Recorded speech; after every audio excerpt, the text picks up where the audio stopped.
Hello বন্ধুরা, এটা হচ্ছে আমার গোপাল সোনা। গোপাল সোনার কাছে তোমরা দেখতেই পাচ্ছ যে ক্রিসমাস ট্রি, অনেক কটা ফুল ও পাতা রয়েছে। কিন্তু দেখো, ঠিকভাবে লক্ষ্য করো, এক পাতার মধ্যে একটি ফুল।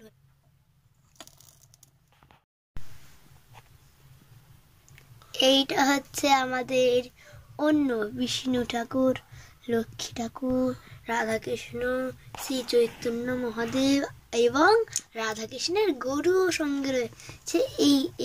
এইবার আমরা গোপাল সোনাকে খাবার দেব।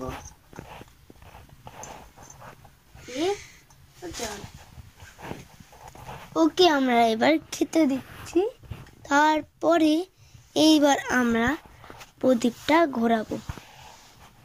প্রদীপটা ওর সামনে ঘোরালাম।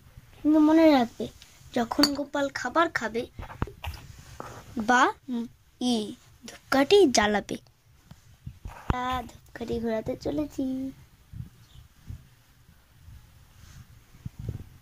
ধূপকাঠি ঘোরালাম। এবার ওর দিকে হালকা করে মুখ বাড়িয়েও রাখতে হবে।